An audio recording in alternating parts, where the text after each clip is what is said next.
of life, aho turimo turiga, reka tuvuge kuri episode ebyiri zabanje, nyuma y'uko turi buze kuvuga kuri episode ya gatatu, kuko narebye ukuntu mugenda mwakira ikiganiro cya mbere. Episode ya mbere narayibahaye, mbona ukuntu muyakiriye, nta kibazo, birashimishije.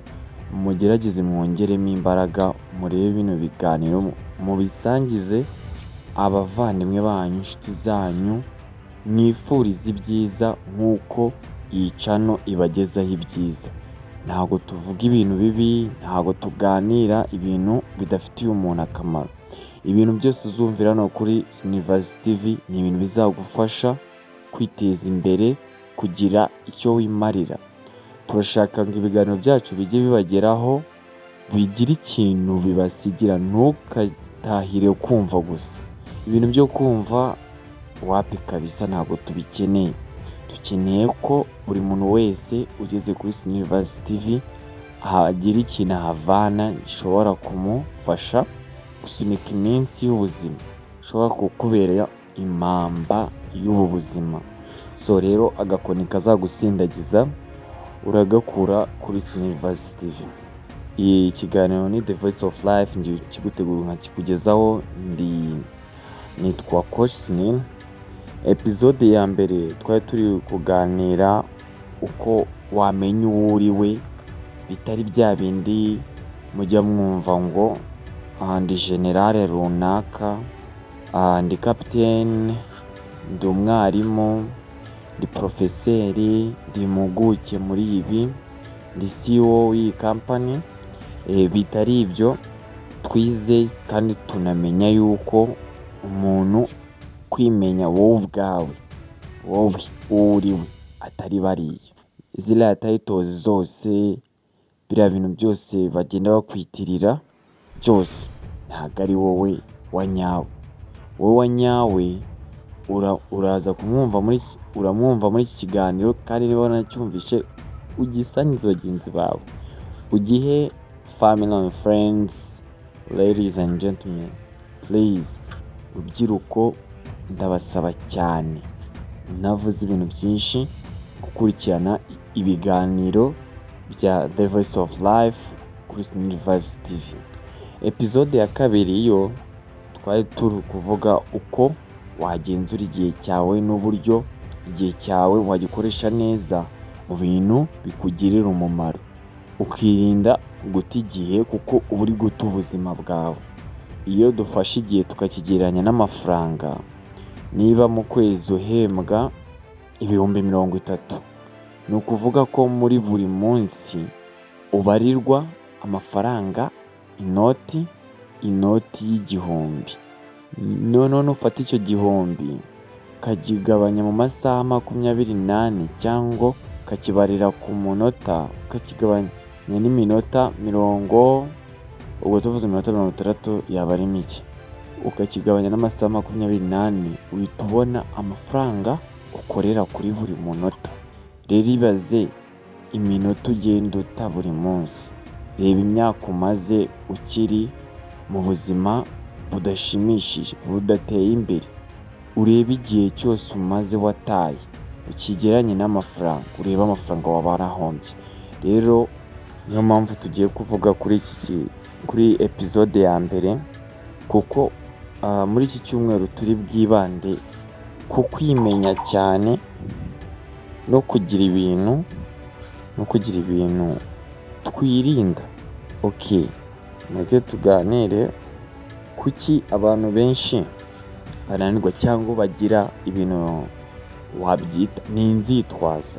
Abantu benshi bagira inzitwazo, kandi ikindi kiyongeyeho ubunebwe no kugira ibintu ushakire urwitwazo, biri mu bintu bishobora gutuma udatera imbere nabyo. Reka tubivugeho, tubirambure ku buryo uraza kubisobanukirwa, wigiremo ibisubizo ushobora gukoresha mu gihe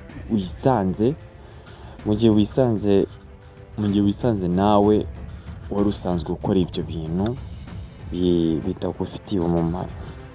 Iki kiganiro ni ikiganiro cyiza bigusaba kugitega amatwi ukacyumva ukanagikurikirana, kuko iki ni ikiganiro, ni nayo mpamvu twakigize episode ya 3 tukagishyira mu bintu biza imbere kugira ngo bikomeze bigufashe. Reka tubijyemo uraza gusobanukirwa kandi wirinde gusikororinga kugira ngo ubashe kumva iki kiganiro kiraza kugufasha. Abantu benshi bafite inzozi nziza, bakaba bafite n'impano, bakaba bafite abenshi baba bafite amahirwe, kandi hari amahirwe atuzengurutse tutajya duha agaciro. Hari ibintu byinshi dufitemo amahirwe, dufitemo imigisha, hari impano ufite, ariko ugasanga izo mpano ufite nta kintu ziri kukumarira. Hari ikibazo kijya gikunda kubaho, ugasanga umuntu ibyo bintu byose rwose birahari cyane, ariko ugasanga ikibazo ni excuses nyinshi n'ubunebwe. Ibyo ni ibintu bikwica buri munsi bucece, kandi gahoro gahoro ushobora kuba ushaka guhindura ubuzima bwawe, ariko niba ukomeza gushaka impamvu zituma udakora, uko imyaka izagenda ishira indi ikaza nta kizahinduka. Ntugire icyo witega pe, kugira icyo witega uba urimo kwishuka, kandi nta muntu ukurikirana bino biganiro ugomba kwishuka, ugomba gutera imbere.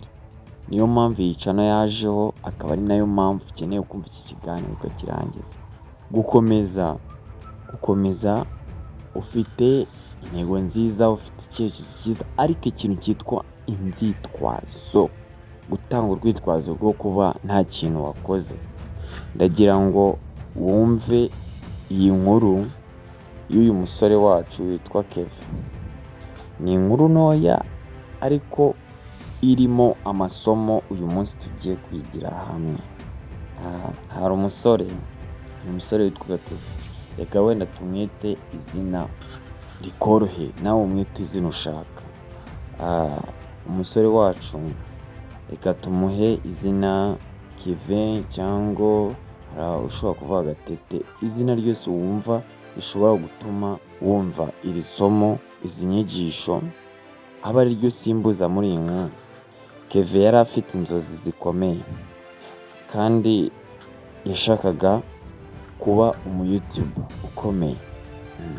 Yashakaga amafaranga, agashaka kuba mu buzima bwiza. Buri munsi yavugaga ati nzabikora ejo. Urumva umuntu ushaka kuba umu-YouTuber ukomeye, ushaka amafaranga kandi n'ubuzima bwiza, ariko buri munsi akahora avuga ngo nzabitangira ejo ye igahoraho.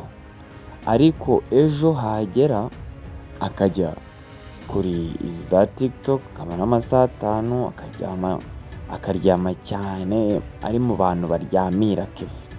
Akamara umwanya munini ku bintu bitamufitiye akamaro. Iyo bamubazaga impamvu atari gutera imbere, avuga ati nta bikoresho mfite, abandi barandusha amahirwe, nta n'igihe mfite. Ugasanga ni wa muntu utatinyuka no kukubwira ati nta support mfite, ariko ukuri kwari uko. Kevin yari afite igihe, afite internet, afite telefone. Ikibazo cyari discipline. Discipline yo kuba yakora biriya bintu, cyangwa amahirwe afite amwegereye akabasha kuyabyaza imbere. Urimo urashaka kujya gushakira ubutunzi aho baburwanira, ubusize imbere y'umuryango wawe. Urumva icyo kintu? Gitekerezeho nawe ucyumve. Ujya ureba amahirwe mu gihugu icyo ari cyo cyose urimo, ari hafi yawe. Umunsi umwe yabonye undi musore nawe bari mu myaka imwe, bari mu kigero kimwe, yaratangiye nawe ageze kure cyane. Urumva we yarabikoze arabikurikiza, sibyo? We urumva nka biriya twabonaga nk'ariya mahirwe Kevin yari afite, undi we yarayatangiye, noneho Kevin akatangira kubona yuko hari umuntu ubashije gutangira kubitsindamo, kuko we ntabwo yabaye nk'uriya. Kevin muzi ko kuryamira cyane, kugenda ukamara amasaha menshi kuri TikTok, kujya kureba ibintu bitagufitiye umumaro, gukomeza ukorera nyine ugasanga ufite utuntu twinshi tuguhugije ariko tudafite umumaro, ugasanga iby'umumaro ntabwo urimo urabishyira mu bikorwa. Nibwo Kevin yicaye wenyine aribaza ati ubwo kugira ngo bigere aho ngaho ni uko yabonye ko hari uwo batangiriye rimwe bari bafite ayo mahirwe yose, wayabyaje umusaruro. Nyuma y'uko Kevin yicaye akibaza ati ese ikibazo ni isi cyangwa ikibazo ni njyewe? Nawe icyo kibazo wakibaza. Ese ikibazo ni famiye, ni inshuti zawe, cyangwa ikibazo ni wowe? Andika muri komenti igisubizo kimwe, ndaza kugisoma nzagusubiza, cyangwa utange ubwunganizi kuri icyo kibazo. Aha niho ubuzima bwe bwahindutse, ubuzima bwe bwahise buhindukira, kuko ibyo bintu yabimazeho umwanya mwinshi abitekerezaho, areba ukuntu abandi batera imbere, we agakomeza gusigara inyuma kubera ibintu nyine bidafite icyo byamugezaho. Wakibaza impamvu, kuki abantu rero bananirwa, kuki abantu bananirwa kubaha amategeko basi mato bishyiriyeho? Ikintu cya mbere gituma abantu bananirwa, excuses cyangwa inzitwazo zica bucece. Abantu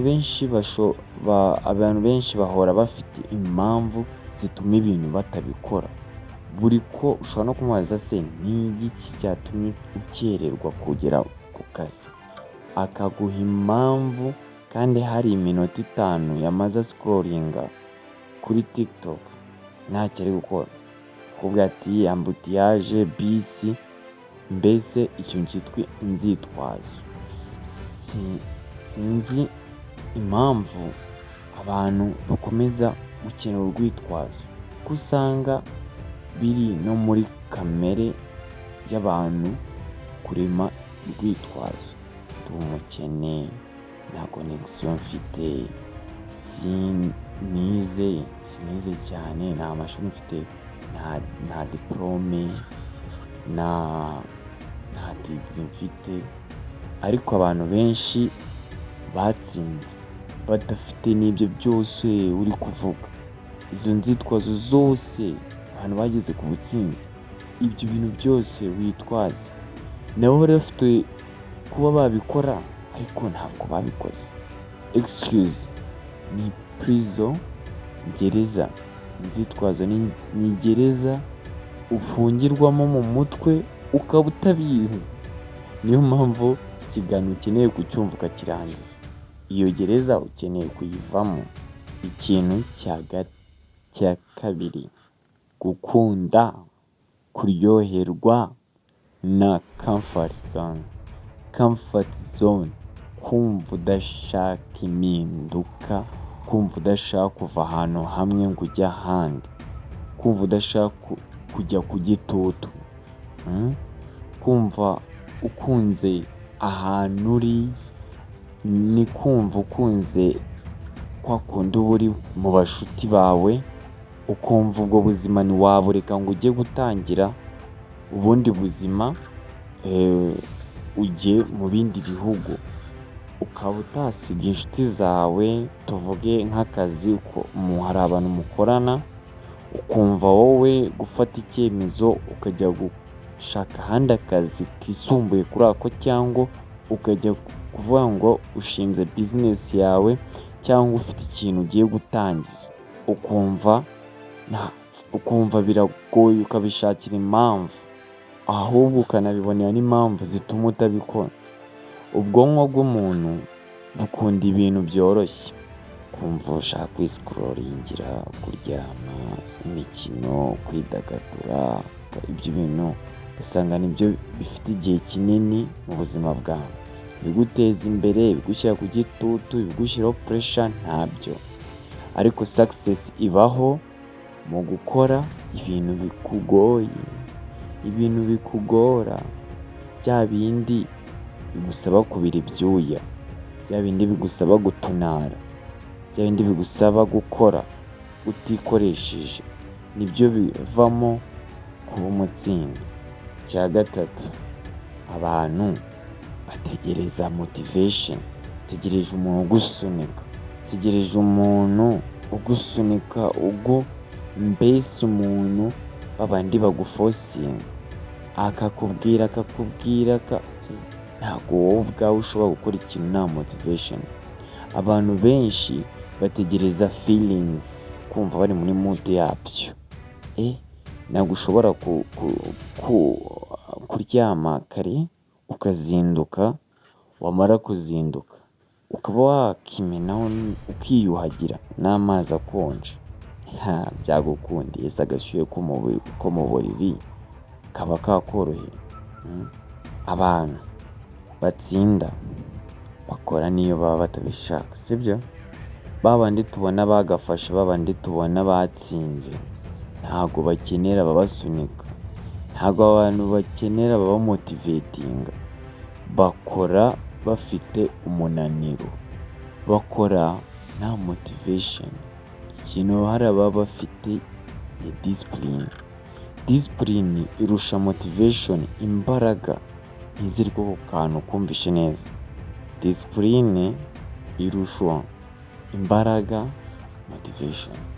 motivation ni nziza pe, akanyabugabo, umuntu kuba yaguhitura ni byiza, ariko iyo udashyizeho discipline ngo nk'uko iki kiganiro cyumvishe gushyire mu bikorwa ibingibi ndi kukubwira, ibi ndi kukwigisha, ibi ndi kukuganirira, ngo ubishyire mu bikorwa biragoye. Ikintu cya kane, batinya gutangira. Abantu benshi batinya gutangira,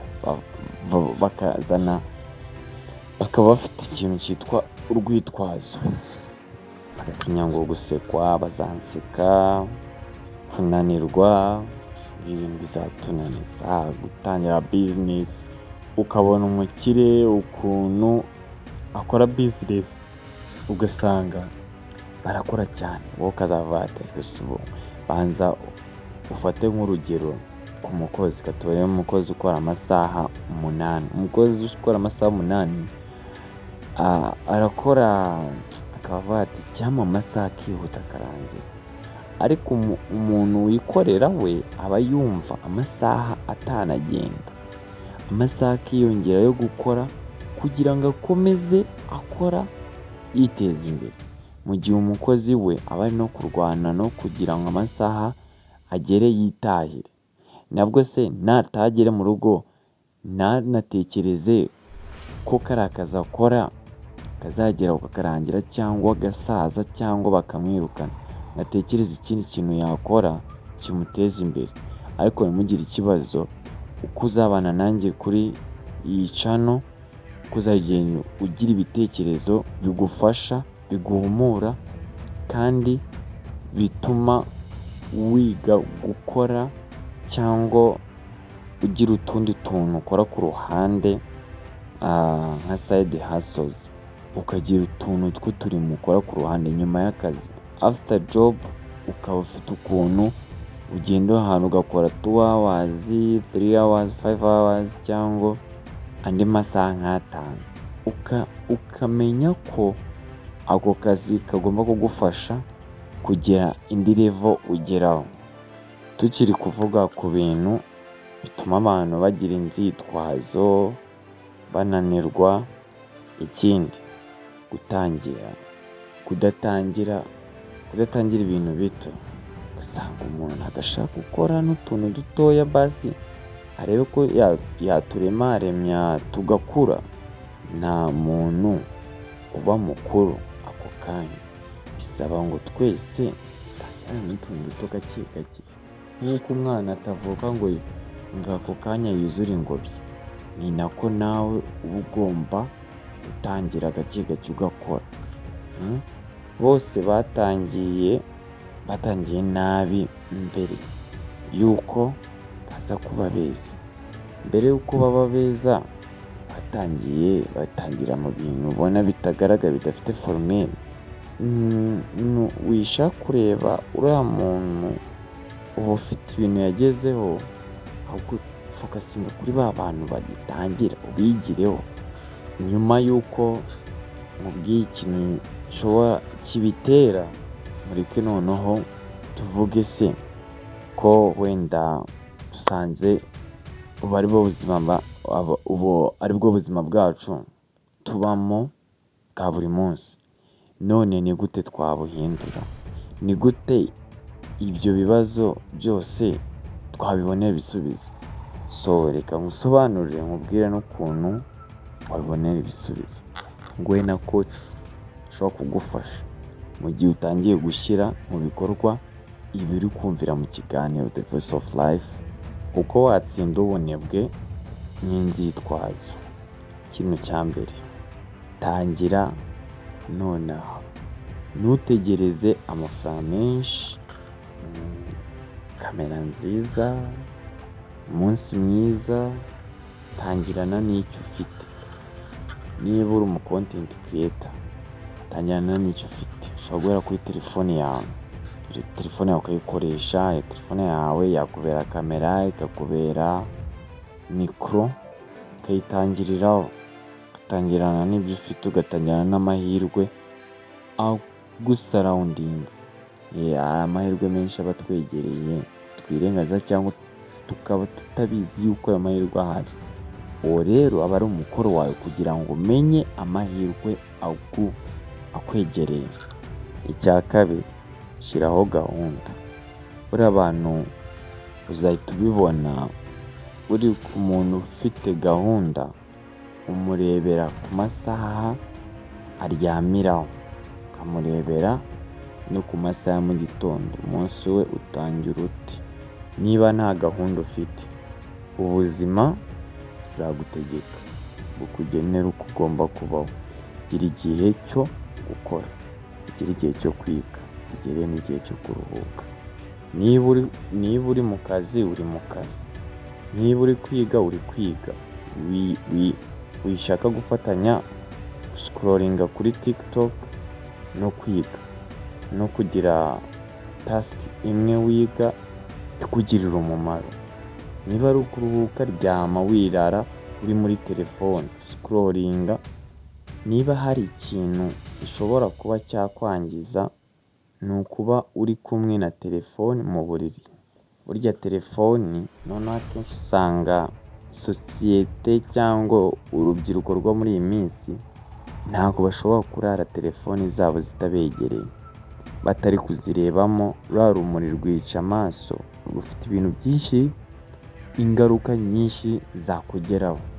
Icya mbere, urimo urarurebera mu mwijima, urimo rurangiza imitsi y'amaso, even no ku bwonko birangika. Ugasanga wabyutse amaso atukuye, ugasanga utangiye kumera nk'umuntu w'umusazi, waracanganyikiwe. Kubera ntabwo ari uko uba waracanganyikiwe, ahubwo nta gahunda ugira. Urimo urascrollingira mu buriri ukaryama utinze. Niyo mpamvu nkubwira ati gira gahunda. Niba ari ukwiga ni ukwiga, niba ari ukuryama ni ukuryama. Icya gatatu, gabanya distractions. Gabanya ibintu biguteza akajagari, bigutwara umwanya. Bigabanye pe. Hari ibintu bikwiba ubuzima bwawe, bive n'igihe cyawe. Ikintu cya mbere, social media nyinshi, inshuti mbi, sleep access. Kugenda umeze nk'umuntu uri kugenda urumva kwa kundi wumva ushaka kongera kujya kuryama ukongera. Inshuti mbi, gabanya inshuti mbi mu buzima bwawe. Reba inshuti zawe, reba abantu mumarana igihe kinini, urebe abantu mushobora kuba muhura igihe kirekire. urebe ukuntu bitwara, urebe iyo mico yabo. Niba iyo mico yabo hari ikintu igufasha mu gutera imbere, ni byiza. Niba ubona nta kigufasha nta na gato, va muri izo nshuti zawe, shaka inshuti nziza zigushishikariza gutera imbere, atari za nshuti uzabwira ati mana amasaha yanjye yageze yo kuryama, reka ntahe njye kuryama. Oya, ese ubwo igihe tutaganiriye, igihe si ubwo se kugiye tutarebye kariya gafilime, urumva barimo baragufavoriza kureba izo filime, ariko wowe gahunda yawe ni uko ugomba kubaha cya gihe washyizeho. Gabanya ibyo rero. Icya kane, witoze kugira disipurine nziza. Itoze kugira disipurine. Disipurine ni gukora ikintu ugomba gukora niyo waba utabishaka, niyo waba wumva ufite ubunebwe, niyo waba wumva uri kubona impamvu zituma nyine ibyo bintu utabikora. Iyo ubashije kwiyobora, ubuzima bwawe burahinduka. Iki kintu ni iki nzanagikoraho ikiganiro, disipurine, kugira imbaraga zo kwikontorora, zo kwiyobora. Buriya wabashije kwiyobora ukigenzura, nta kintu cyakunanira kukigenzura.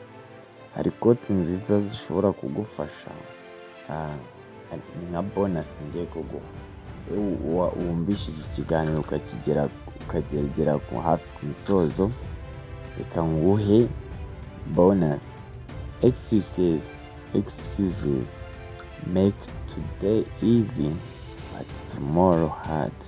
Ni ukuvuga inzitwazo aka kanya ziri mu buzima bworoshye wumva buryoshye, ariko ejo ubuzima bugakomera. Discipline is choosing between what you want now and what you want most. Kanasubiremo kano gakoti. Discipline is choosing between what you want now and what you want most. Ubunebwe bwica inzozi zacu bucece. Nta muntu uhindura ubuzima bwawe, cyangwa waguhindurira ubuzima, cyangwa wowe ubwawe ubuzima bwawe buhinduka uryamye. Bro, biragoye ko ushobora guhindura ubuzima uryamye. Uryamye nta kintu ukora, kuryama gusa. Reka nizere ko izi nama, iki kiganiro kigufashije, kigiye kuguhindura kuruta uko wari umeze. Ntucyumve ngo ukomeze umeze nk'uko wari umeze utaracyumva. Niba ushaka ubuzima butandukanye n'ubwo wabagamo, ugomba gukora ibi bintu abantu benshi banga gukora. Reka excuses, reka ubunebwe, tangira uyu munsi. Niba wakunze iki kiganiro, subscribe kuri Skinnyverse TV, share, kanda like, wandike muri komenti ndahagaritse excuses, sibyo? Muri komenti nkeneye mwese mwandikiremo ndahagaritse excuses. Ndabashimiye cyane, murakoze. Reka duhure mu biganiro by'ubutaha. Iyi ni The Voice of Life.